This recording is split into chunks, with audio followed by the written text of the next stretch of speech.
Olá, eu sou o Dr. Edivaldo Gino, professor universitário há 20 anos e venho trazer para vocês muitas novidades no mundo da farmacologia. O tema de hoje é... Então vamos fazer comentários aqui sobre esse artigo muito importante que avaliou o uso da hidroxicloroquina e da cloroquina com ou sem macrolídeos no tratamento de pacientes com Covid-19. Então, nesse estudo foram avaliados 96.032 pacientes que foram hospitalizados em 671 hospitais diagnosticados com Covid-19 e foram tratados no período de 20 de dezembro de 2019 até 14 de abril de 2020. Desses pacientes, cerca de 63 mil estavam na América do Norte, 16.500 mais ou menos na Europa, 7.500 na Ásia, 4.400 na África, 3.500, quase 3.600 aqui na América do Sul, 609 na Austrália. E a idade média desses pacientes era de 53,8 anos, uma idade mais jovem, né? 44.426 eram mulheres, indicando que 46% da amostra era composto pelo sexo feminino. O IMC médio foi de 27, aproximadamente, e 30% eram obesos com IMC acima de 30. Então a gente observava um sobrepeso na maioria da amostra. Desses voluntários, 6.220, 66% eram brancos, 9% eram negros, 9.500 pessoas, quase 6.000 pessoas eram de origem hispânica e de origem asiática, 13.500 pessoas, mais ou menos, dá cerca de 14%. Então a gente observa aqui que a gente tem uma diversidade de amostras espacial, né, com vários climas diferentes, países diferentes, e a gente tem também uma variação razoável entre etnias dentro desse artigo. Sobre as comorbidades que esses pacientes apresentavam, cerca de 31% tinha hiperlipidemia, 27 mais ou menos por cento, né?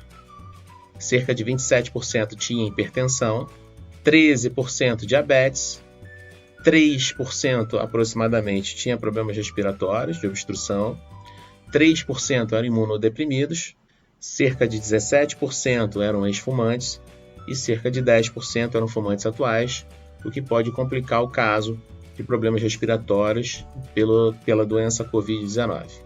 Sobre a questão da doença cardiovascular pré-existente, cerca de 12% apresentavam doença arterial coronariana, 2,5% uma história de insuficiência cardíaca congestiva, 3,5% com história de arritmia, e o tempo médio de internação foi de 9 dias, uma mortalidade hospitalar global da amostra de 11%, e 40% dos pacientes usavam antirretrovirais divididos nas seguintes porcentagens: cerca de 31% usava ritonavir, 20% ribavirina e 13% aproximadamente oseltamivir.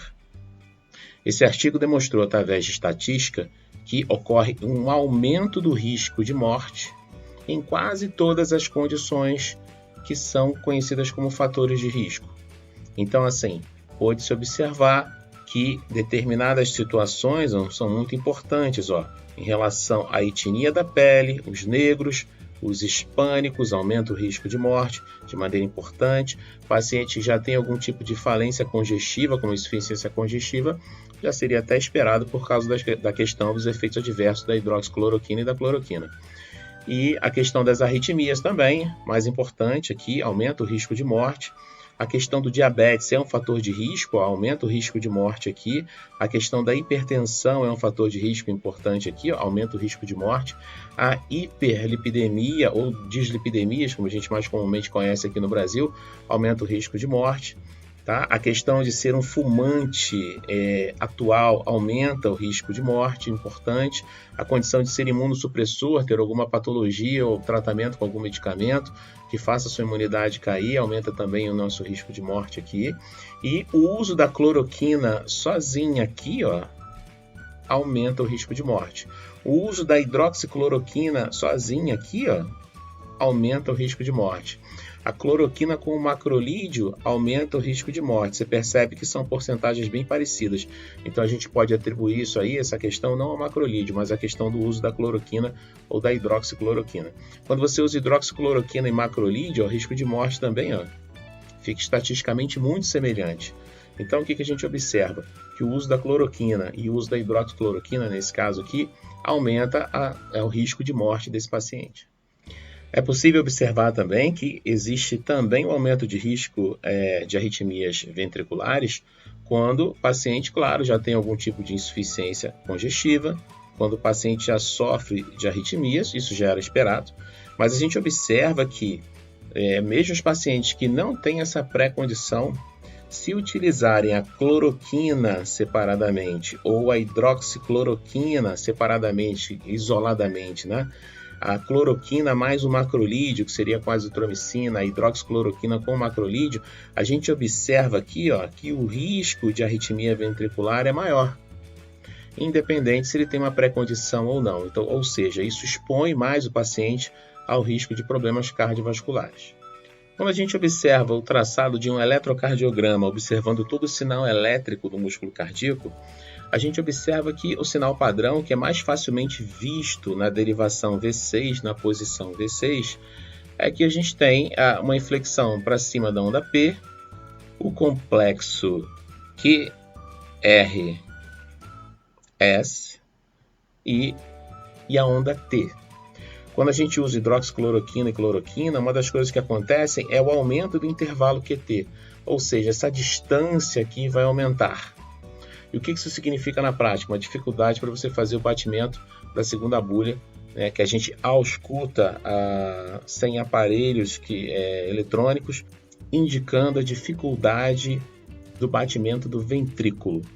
O alargamento do intervalo QT pode provocar a fibrilação do miocárdio, que são ondas que perdem esse padrão específico aqui das ondas PQR e ST, e que pode se converter num traçado que a gente chama de torsade de Pons.